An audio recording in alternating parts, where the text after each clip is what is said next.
kasih setiamu, kau menyediakan yang ku perlu.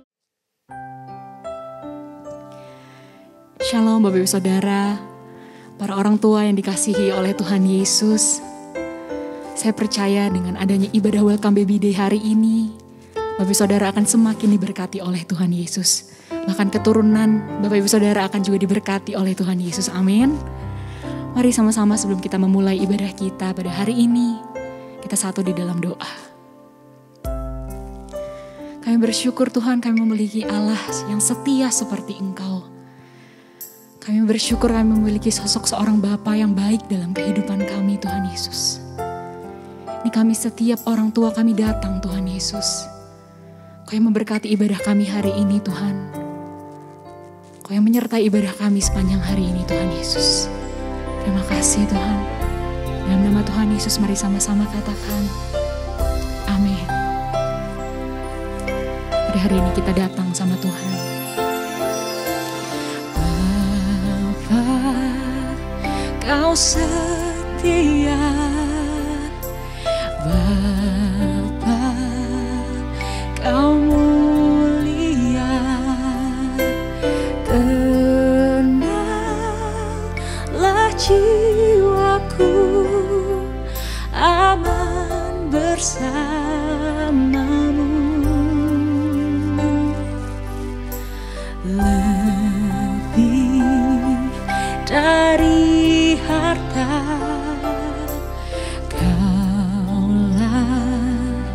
segalanya. Tenanglah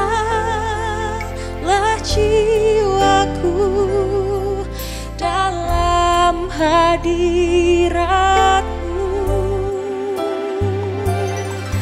Kau tunjukkan kasih setiamu,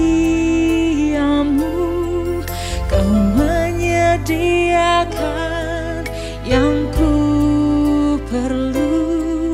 Kau setia, Kau mulia, dulu, sekarang, dan selamanya.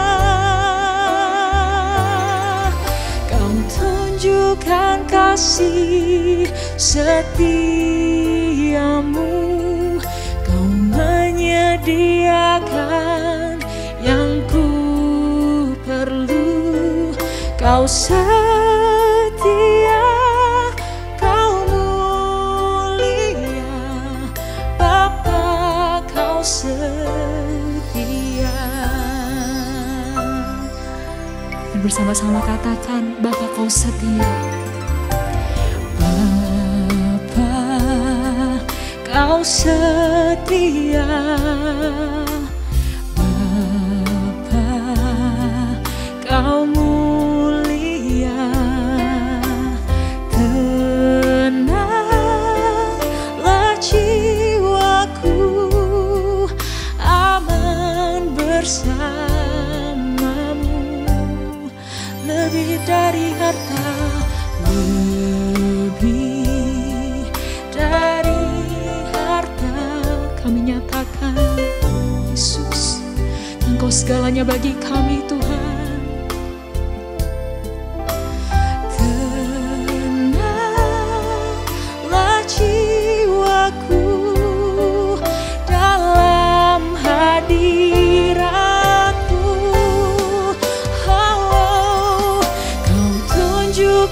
Kasih setiamu, Kau menyediakan yang ku perlu. Kau setia, Kau mulia, dulu, sekarang, dan selamanya. Oh, Kau tunjukkan kasih setiamu, Kau menyediakan yang ku perlu. Kau setia, Kau mulia, dulu,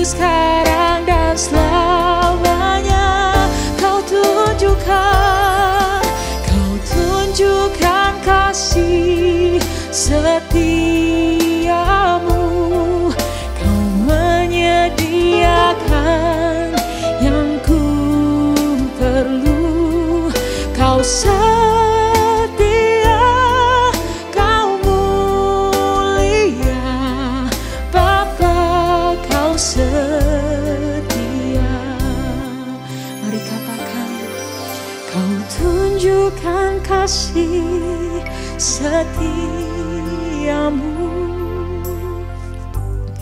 Mari yang sudah merasakan kasih-Nya Tuhan, merasakan kesetiaan Tuhan Yesus, angkat suaramu. Yes Tuhan, makasih Tuhan Yesus. Sampai selama-lamanya Engkau Allah yang setia Tuhan. Kau tunjukkan kasih setiamu, Kau menyediakan yang ku perlu. Kau setia, Kau mulia, katakan dulu, sekarang, dan selamanya. Kau tunjukkan kasih setiamu, Kau menyediakan yang ku perlu. Kau setia, Kau mulia, Bapa, Kau setia. Katakan, Kau setia, Kau mulia, Kau setia, Kau mulia, Kau setia, Kau mulia, Bapa, Kau setia.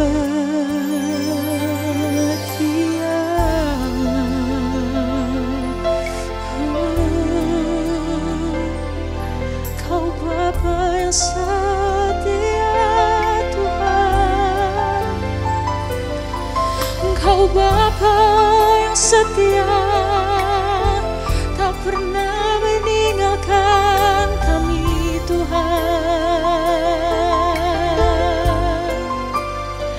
Engkau Bapa yang baik, terima kasih Tuhan.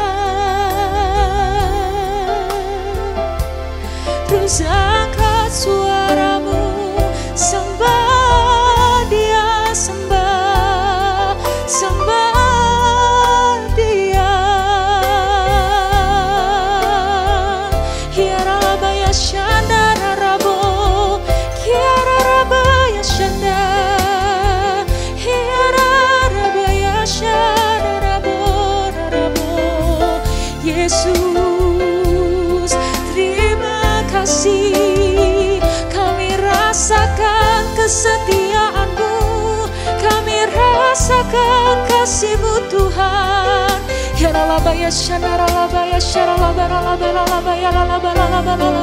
Mari terus angkat suaramu, sembah Tuhan lebih dalam lagi.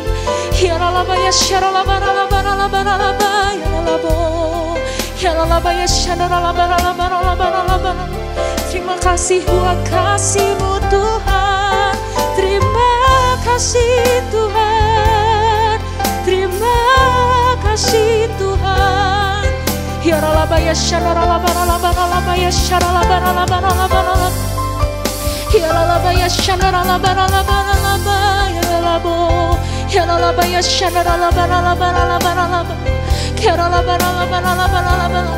Biar dari mulut kami selalu keluar puji-pujian terhadap Engkau Tuhan Yesus. Karena hanya Engkau Allah yang layak kami sembah Tuhan. Hanya Engkau Allah yang layak kami puji Tuhan Yesus.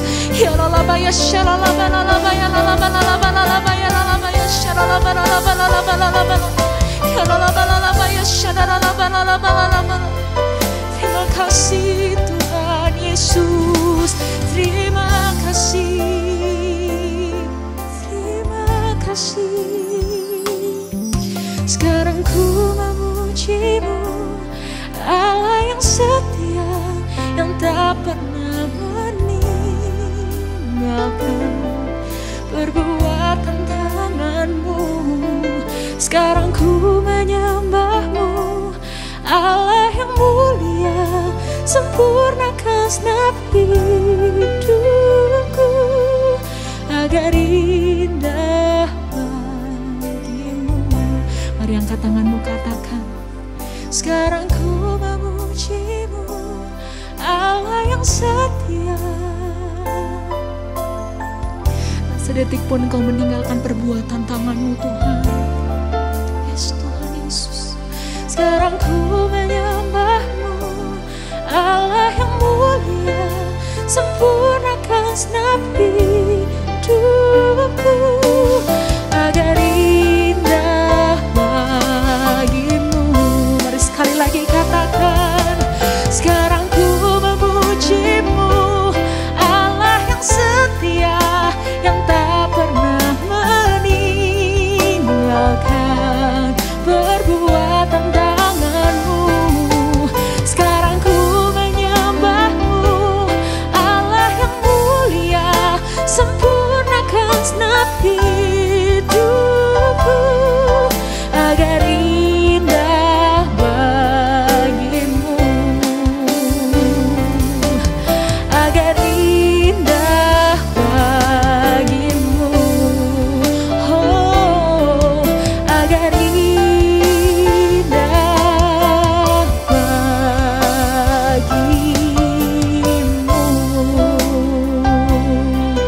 oh, ini setiap pujian kami. Yalalaba ya shandara laba lalaba lalaba ya raraba ya shandara rabo kiara raraba ya shandara raraba ya ralabo kiara raraba ya rarabo sharalaba lalaba lalaba lalaba ya shandara laba lalaba lalaba lalaba ya raraba ya she hira raba rarabo kiara raba ya sharalaba lalaba lalaba lalaba lalaba lalaba ya shandara laba lalaba lalaba. Terima kasih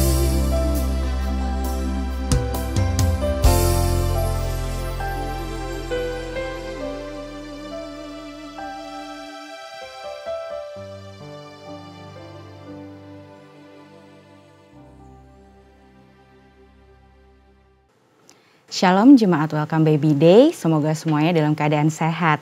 Hari ini saya, Dini, saya seorang dokter spesialis anak akan membawakan sebuah tema yang akhir-akhir ini memang sedang mencuat kembali, yaitu melindungi si buah hati dari COVID-19. Saya akan mulai dengan situasi COVID-19, terutama tentang anak di Indonesia. 1 bulan terakhir ini kasus COVID-19 pada anak meningkat hampir 1000%. Kemudian tingkat kematian anak memang terakhir dilaporkan di bulan September 2021 itu sebesar 0,2%. Kalau kita lihat angka 0,2% ini kesannya kecil, tetapi bagaimana kalau yang 0,2% itu terjadi pada keluarga kita, bahkan pada anak kita sendiri? Tentu angka 0,2% ini akan menjadi sangat besar. Dan kita harus ingat juga bahwa ada suatu kondisi setelah infeksi COVID-19 pada anak yang dinamakan sindrom multiorgan, peradangan multiorgan post COVID-19 yang terjadi 2-6 minggu setelah anak terinfeksi. Angka fatalitasnya juga kecil, hanya 0,1%, tetapi tetap saja sindrom ini membutuhkan suatu perawatan di rumah sakit, dan juga apabila anak kita yang mengalami atau keluarga kita yang mengalami, maka angka 0,1% itu menjadi besar. Bagaimana dengan varian baru Omikron yang saat ini sedang marak kembali, sedang tinggi angka infeksinya? Dikatakan bahwa varian baru Omikron ini memang angka penularannya lebih tinggi. Dia menginfeksi dengan sangat cepat, lebih cepat daripada varian-varian yang sebelumnya. Dikatakan gejalanya ringan, hanya seperti batuk pilek, demam, seperti itu. Tetapi ternyata laporan-laporan dari berbagai negara menyatakan bahwa angka rawat inap pada anak yang terinfeksi varian Omikron ini justru lebih tinggi. Nah, tentu kita tidak mau anak kita, diri kita, keluarga kita mengalami hal-hal tidak menyenangkan tersebut. Jadi bagaimana supaya anak kita tidak tertular? Bagaimana supaya mereka tercegah dari infeksi COVID-19 ini? Yang pertama tentunya adalah menghindari kontak. Saya rasa Bapak dan Ibu semua juga sudah sering sekali mendengar tentang bagaimana pencegahan COVID-19. Namun saya ingin menekankan bahwa yang dimaksud dengan menghindari kontak di sini adalah anak itu tidak memiliki suatu kepentingan yang urgent atau yang sangat mendesak untuk beraktivitas di luar rumah. Tidak seperti kita orang tuanya yang mungkin harus bertemu dengan klien di luar rumah, harus berdagang atau harus bekerja di luar rumah. Anak itu tidak memiliki kepentingan yang urgent untuk dibawa keluar. Nah, tapi saya juga paham, saya juga mengerti bahwa kondisi pandemi yang sudah berlangsung hampir 3 tahun ini itu membuat orang tua juga stres di rumah, harus bekerja di rumah, harus juga melayani anak-anaknya sekolah dari rumah. Sehingga kadang-kadang terbersit suatu keinginan untuk pergi ke mall. Nah, yang ingin saya tanyakan kembali ke Bapak dan Ibu, apakah ketika Bapak dan Ibu mau membawa anaknya pergi ke mall, apakah ketika kita perlu belanja barang-barang kebutuhan harian di mall itu, anak kita juga punya kepentingan yang urgent atau mendesak untuk ikut? Tentu saja tidak. Mereka masih bisa main di rumah, mereka juga masih bisa beraktivitas yang lain di rumah selain harus pergi ke mall. Jadi untuk pergi ke mall lebih baik ditunda terlebih dahulu. Apalagi kita tahu mall sirkulasi udaranya, ventilasinya merupakan suatu tempat yang tertutup dan potensi bertemu orang yang tidak tinggal serumah itu sangat besar sekali, tidak terhindarkan malahan. Yang kedua adalah bermain bersama. Ini untuk anak-anaknya sudah lebih besar, remaja yang sebelum pandemi mereka biasa kumpul-kumpul sama teman-temannya, main bersama atau bahkan mereka pergi ke mall bersama. Saat ini kan tidak bisa. Dan mereka harus diberi pengertian bahwa saat ini kondisinya sedang tidak memungkinkan untuk mereka melakukan hal tersebut. Liburan pergi dengan pesawat terbang sama saja kondisinya dengan pergi ke mall. Walaupun memang persyaratan penerbangan sudah mewajibkan pemeriksaan PCR atau antigen untuk syarat perjalanan, tetapi tetap saja pemeriksaan itu memiliki kelemahan berupa negatif palsu yang bisa terjadi pada berbagai orang, dan pesawat terbang tentunya juga sirkulasi udara dan ventilasinya tidak baik. Terakhir, kita sebagai orang Asia, sebagai orang Indonesia tentu sangat suka berkumpul-kumpul dengan keluarga, arisan, reuni, ada yang ulang tahun, ada yang melahirkan. Tetapi kita kembali lagi, keluarga kita juga tidak tinggal serumah. Kita tidak tahu aktivitas mereka di luar rumah seperti apa. Orang-orang seperti apa yang mereka temui, apakah semuanya taat dengan protokol kesehatan.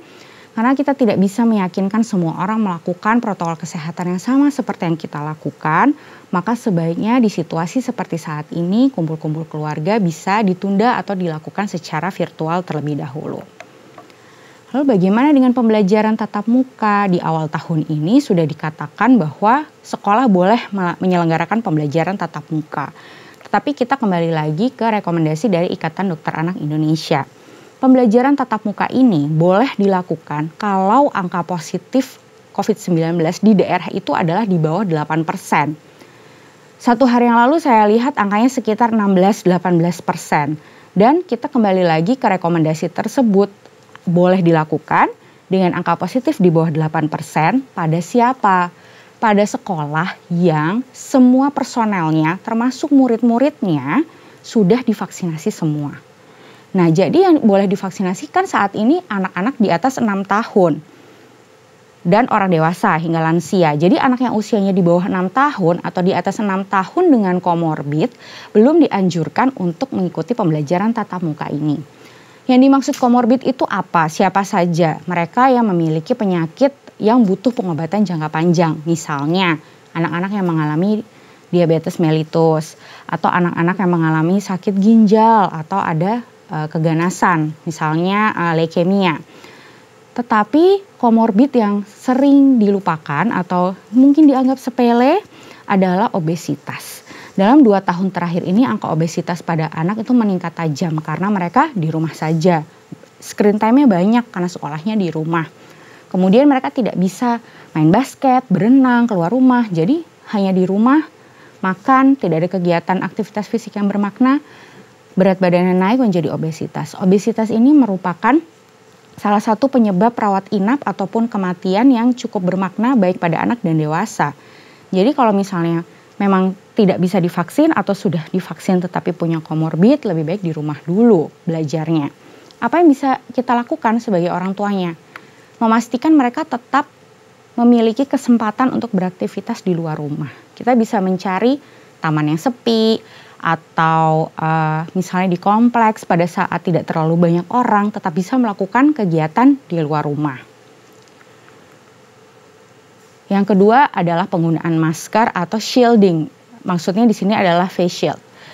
Anak yang bisa diajarkan untuk memakai masker adalah anak yang usianya sudah di atas 2 tahun. Di bawah 2 tahun mereka belum bisa tahan menggunakan masker, belum bisa juga bilang sama orang tuanya kalau terjadi sesak atau masker yang menutupi lubang hidung. Seperti itu. Jadi yang di atas 2 tahun harus diajarkan, mulai dilatih. Bagaimana dengan bayi? Mungkin Bapak Ibu ada yang punya bayi yang baru lahir atau masih dalam 1 tahun pertama usianya yang masih harus bolak-balik ke rumah sakit atau ke klinik untuk diimunisasi. Jadi yang bisa dilakukan adalah menggunakan penutup stroller seperti ini. Tetapi penutup stroller yang dianjurkan tidak yang menutup semua, sehingga orang tua masih bisa melihat ke muka bayinya. Bisa memastikan bayinya bernafas dengan baik, tidak ada masalah dengan ditutupnya si stroller tersebut. Bayi bisa dipakaikan face shield dan pilihlah tempat yang memiliki efisiensi waktu dalam melayani pasiennya. Misalnya anak sehat dan anak sakitnya dipisah. Kemudian sudah ada jadwal atau jam yang pasti akan kedatangan Bapak Ibu. Dan tentu saja jangan berlama-lama ada di area rumah sakit ataupun klinik tersebut. Jadi setelah selesai imunisasi, observasi, kemudian segera pulang apabila memang harus datang ke fasilitas kesehatan. Dan orang tua wajib memperhatikan adanya kesulitan bernapas pada anak-anak di bawah 5 tahun ya yang masih belum bisa berkomunikasi secara lancar untuk memastikan tidak ada masalah dalam penggunaan masker anaknya. Kalau untuk anak yang di atas 6 tahun tentu sudah bisa diberitahu, sudah bisa diajak komunikasi mengenai pentingnya penggunaan masker ketika berada di luar rumah. Nah, kemudian berikutnya adalah memperhatikan higiene. Kita tentu sudah familiar sekali dengan 6 langkah mencuci tangan, kapan kita harus mencuci tangan, setiap kali sudah berkontak dengan hal-hal di luar rumah, dengan lingkungan di luar rumah, kita harus cuci tangan dan untuk tidak memegang area wajah, mata, hidung, dan mulut. Kemudian anak kita juga sebisa mungkin apabila memang harus keluar rumah, sesampainya di rumah itu dimandikan. Kita menganggap bahwa virus menempel di seluruh permukaan tubuhnya dan tubuh kita, jadi dimandikan setiap kali habis keluar rumah. Dalam arti bukan hanya ke halaman depan, tetapi keluar beraktivitas di luar rumah. Kemudian lengkapi vaksinasi. Saat ini vaksin COVID sudah dianjurkan untuk anak di atas 6 tahun dengan 2 dosis, jaraknya 4 minggu. Dan jangan lupa melengkapi vaksinasi dasar dan lanjutan sesuai rekomendasi yang ada. Untuk vaksin yang direkomendasikan selain vaksin-vaksin dasar dan juga boosternya, dilaporkan bahwa pemberian vaksinasi influenza itu bisa menurunkan angka fatalitas atau derajat beratnya penyakit karena dia mencegah koinfeksi atau infeksi bersama antara COVID dengan influenza. Dan vaksin COVID-19 ini sudah terbukti aman dan bermanfaat dari berbagai penelitian-penelitian yang sudah dilakukan. Kalau anak bapak dan ibu habis menderita COVID, maka paling cepat 1 bulan setelahnya bisa diberikan vaksin COVID ini. Kalau gejalanya berat sampai harus dirawat di rumah sakit, paling cepat 3 bulan kemudian bisa diberikan. Kalau masih ada utang vaksin-vaksin yang lain, maka paling cepat 2 minggu setelah mendapatkan vaksin COVID bisa diberikan vaksin yang lainnya tersebut.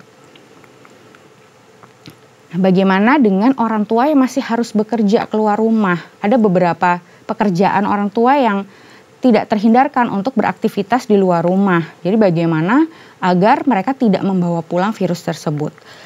Pertama tentu memastikan orang tuanya menjalankan protokol kesehatan. Selain menggunakan masker, cuci tangan, dan lain sebagainya, yang harus dipastikan adalah menghindari kontak dengan catatan sebagai berikut: tidak makan bersama di kantor, kemudian sebisa mungkin menghindari aktivitas-aktivitas yang meningkatkan resiko penularan seperti berada di dalam ruangan tertutup tanpa menggunakan masker atau pergi keluar misalnya makan di restoran, karena angka penularan ini paling tinggi memang pada saat makan bersama kalau di kalangan orang dewasa yang beraktivitas di kantor.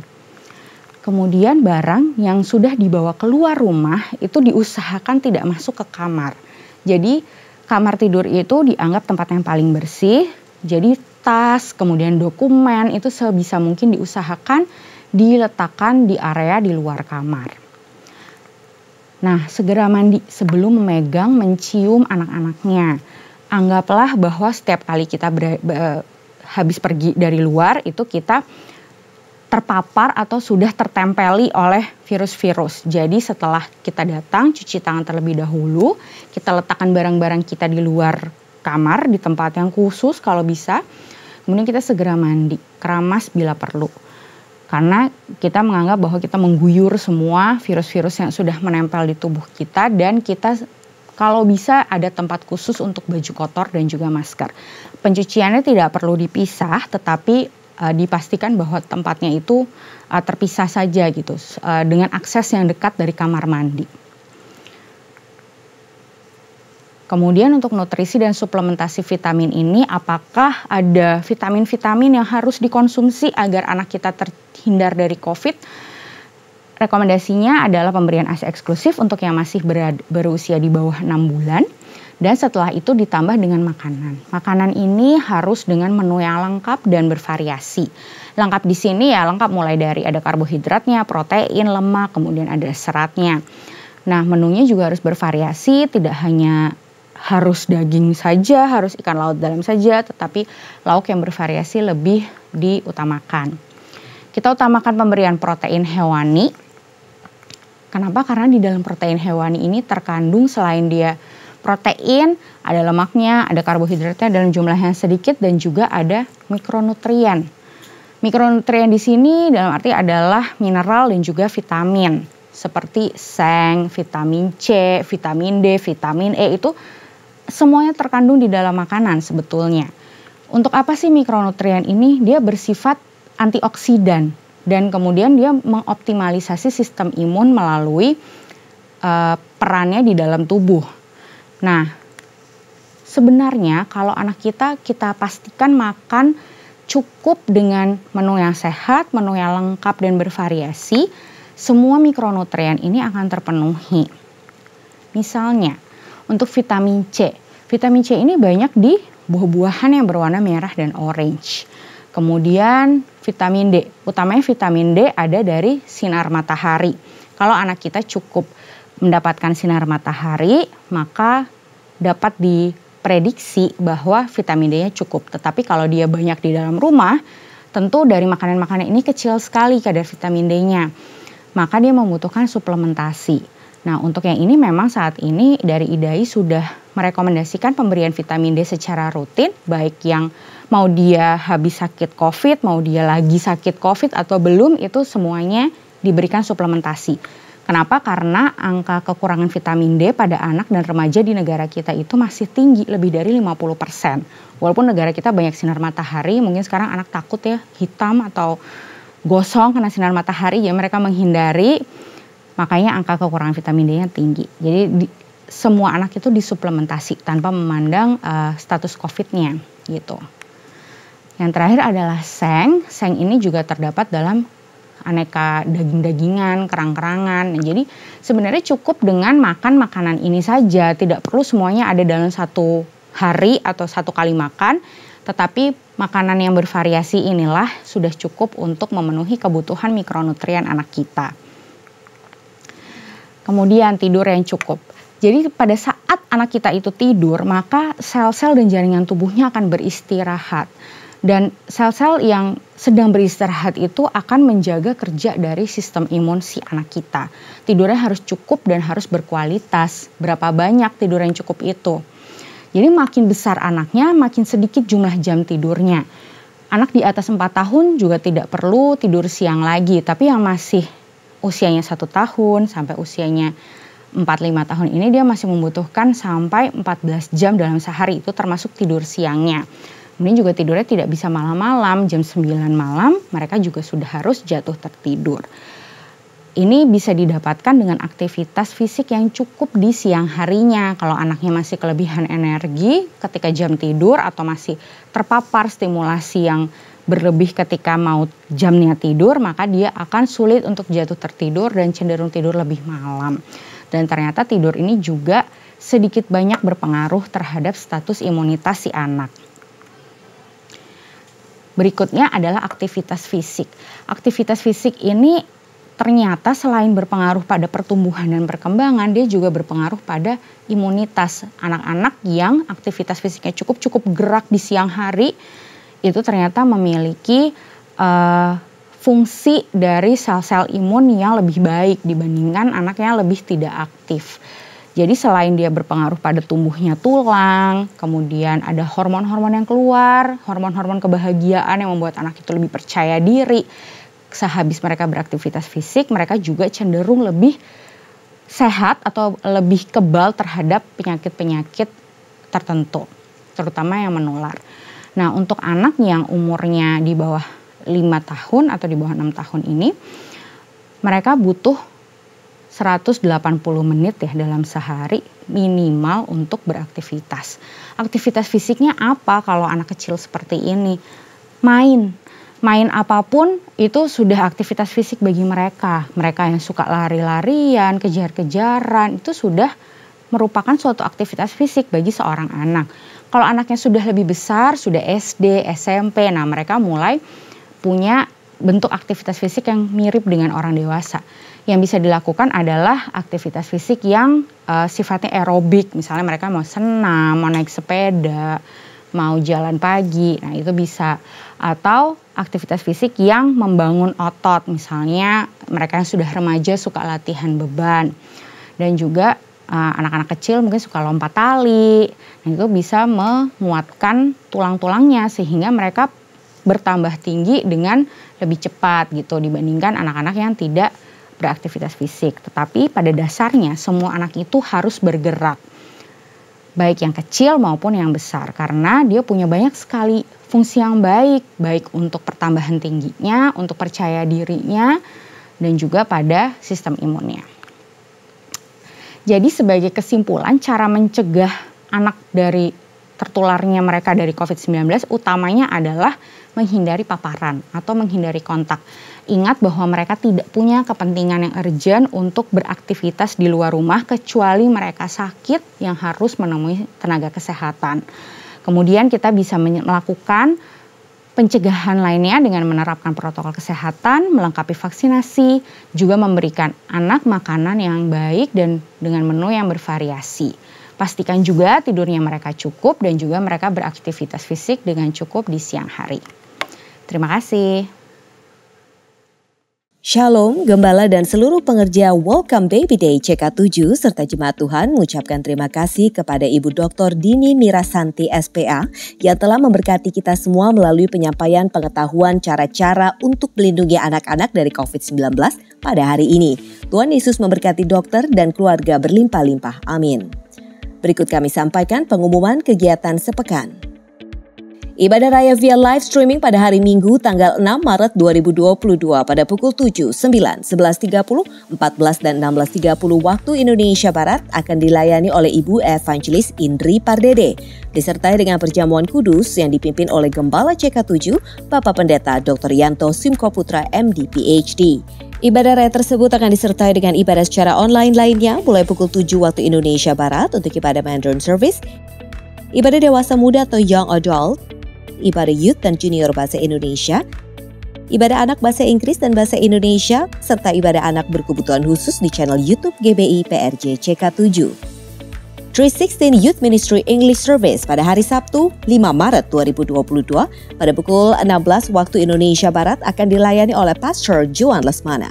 316 Youth Ministry diperuntukkan bagi anak muda dari usia 12 sampai dengan 24 tahun. Mari kami mengundang anak-anak muda untuk bergabung mengikuti online service tersebut di YouTube channel GBI PRJ CK7. Untuk persembahan umum atau kolekte, perpuluhan jemaat, ucapan syukur, dan lain-lain dapat dilakukan melalui e-banking, mobile banking, ATM, maupun online di website rekening persembahan CK7. BCA Cabang Tamrin dengan nomor account 206-333-8222 atas nama GBI PRJ. Sesuai firman Tuhan dalam Amsal 3 ayat 9 mengatakan, muliakanlah Tuhan dengan hartamu dan dengan hasil pertama dari segala penghasilanmu. Maka lumuk-lumukmu akan diisi penuh sampai melimpah-limpah dan bejana pemerahanmu akan meluap dengan air buah anggurnya.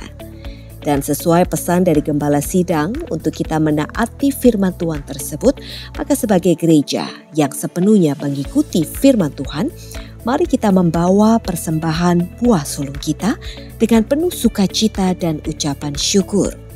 Jika kita taat melakukannya, maka Tuhan akan mencukupkan setiap apa yang kita butuhkan. Berikut kami sampaikan rekening bank khusus untuk persembahan buah sulung di awal tahun sesuai dengan cabang Bapak Ibu tercatat sebagai pengerja atau jemaat. Bagi Bapak Ibu yang membutuhkan perjamuan kudus, roti, dan anggur dapat dipesan melalui Tokopedia at Integrity Online Store. Sehubungan dengan semakin meningkatnya penyebaran pandemik COVID-19 varian Omicron, maka demi kebaikan serta kesehatan pengerja dan jemaat, maka untuk sementara waktu, ibadah raya on-site ditiadakan dan pengerja serta jemaat dapat beribadah secara live streaming pukul 7, 9, 11.30, 14 dan 16.30 melalui YouTube channel GBI PRJ CK7. Pemberitahuan perkembangan ibadah on-site akan kami umumkan lebih lanjut di news ibadah online, apps GBI PRJ CK7, website www.gbiprj.org, serta social media dari masing-masing cabang di bawah CK7. Sehubungan dengan libur nasional Isra Miraj Nabi Muhammad SAW pada hari Senin tanggal 28 Februari 2022 dan hari suci Nyepi Tahun Baru Saka 1944 pada hari Kamis tanggal 3 Maret 2022, maka doa fajar pada tanggal-tanggal tersebut diliburkan, tetapi menara doa tetap diadakan seperti biasa. Dan diinformasikan link Zoom bulan Maret 2022 untuk doa fajar serta menara doa CK7 online tetap sama seperti bulan Februari 2022. Atau pengerja serta jemaat dapat mengikuti doa fajar dan menara doa melalui aplikasi GBI PRJ CK7 dengan modul Zoom Link baik yang menggunakan Android maupun Apple, atau dapat juga via WhatsApp di 0877 2300 5577. Rata-rata sepertiga kehidupan manusia dihabiskan di dalam pekerjaan kita. Begitu banyak waktu yang kita pakai untuk pekerjaan kita. Apakah di saat-saat tersebut kita mengalami Kristus? Ataukah kita memisahkan kehidupan kerohanian kita dengan kehidupan pekerjaan kita? Apakah mungkin kita mengalami Kristus secara pribadi di pekerjaan kita? Temukan pembahasannya di Suplemen Cool minggu ini, masih di Experiencing Jesus Series dan di topiknya yang ketiga, yaitu Experiencing Jesus in My Workplace. Mari bergabung bersama di Cool Online CK7 bagi Bapak Ibu yang belum tertanam di Cool yang berada di bawah naungan CK7 pada hari Jumat 4 Maret 2022 pada pukul 19 sampai dengan 21 waktu Indonesia Barat. Dan pada hari Sabtu 5 Maret 2022 pada pukul 10 sampai dengan 12 waktu Indonesia Barat. Untuk link Zoom, mirip ID serta password dapat diklik langsung di apps GBI PRJ CK7 dengan modul Zoom Link atau dapat menghubungi nomor WhatsApp yang tercantum di layar Bapak Ibu sekalian.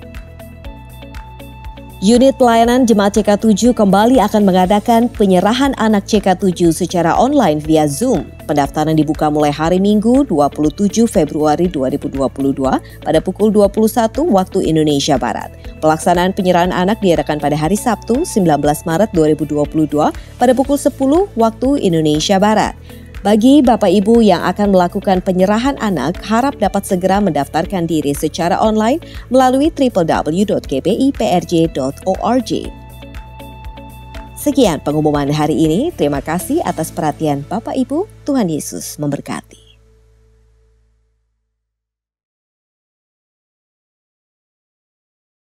Kami mengundang seluruh jemaat Welcome Baby Day untuk kita bersatu di dalam doa. Bapa di dalam surga, kami mengucap syukur atas semua kebaikan-Mu. Terima kasih buat semua pengetahuan yang disampaikan hari ini oleh Dr. Dini Mirasanti. Berkati dengan berlimpah-limpah dan menjadi berkat bagi banyak orang. Keluarganya ada dalam penyertaan Tuhan yang sempurna. Kami berdoa buat para suami. Tuhan, Kau memberkati pekerjaan, usaha dan apapun yang mereka kerjakan, Tuhan buat berhasil. Urapan nabi, imam dan raja Tuhan curahkan. Diberikan kemampuan untuk mendidik dan membawa keluarganya menjadi keluarga yang takut akan Tuhan serta hidup kudus. Kami juga berdoa untuk para istri-istri, khususnya yang saat ini sedang mengandung. Diberkatilah para istri-istri menjadi tiang doa yang kokoh dan diberi hikmat dalam tugasnya menjadi seorang istri dan ibu bagi anak-anaknya. Diberkatilah kehamilannya, diberikan tubuh yang selalu sehat dan kuat selama masa kehamilan. Tuhan menjaga dan memelihara serta dijauhkan dari segala virus COVID-19. Dan proses kelahiran Tuhan turut campur tangan, dibuat lancar, dijauhkan dari segala halangan. Saat ini saya mengajak para ayah dan ibu, mari kita sama-sama berdoa buat balita dan janin yang ada di dalam kandungan. Diberkatilah setiap janin yang dalam kandungan, berkembang dengan sempurna, sehat dan kuat. Lahir menjadi anak yang takut akan Tuhan, mengasihi orang tua dan sesama. Diberkati dengan urapan Daniel 10 kali lebih unggul dan cerdas daripada orang dunia. Kami berdoa buat gembala sidang kami, Pak Niko, dan gembala CK7, Pak Dr. Yanto, diberikan kesehatan dan kekuatan senantiasa, dan diberkati pekerjaan serta pelayanannya oleh Tuhan. Tuhan menuntun Pak Niko dan Dr. Yanto dalam penggembalaannya, membawa jemaat hidup berkenan kepada Tuhan, dan kedua hamba-Mu dijauhkan dari serangan si jahat. Kami berdoa semua keluarga jemaat Welcome Baby Day diberkati dan dilindungi oleh Tuhan. Ini saatnya kita siapkan hati untuk menerima berkat Tuhan melalui hamba-Nya. Mari jemaat Welcome Baby Day yang dikasihi Tuhan, kita siapkan hati untuk menerima berkat. Terimalah berkat yang berlimpah-limpah dari Allah Bapa, kasih karunia dari anaknya yang tunggal Yesus Kristus, dan penyertaan yang manis dari Roh Kudus, menyertai kita mulai hari ini sampai Maranatha. Mari kita yang percaya dan sudah diberkati, kita katakan, Amin.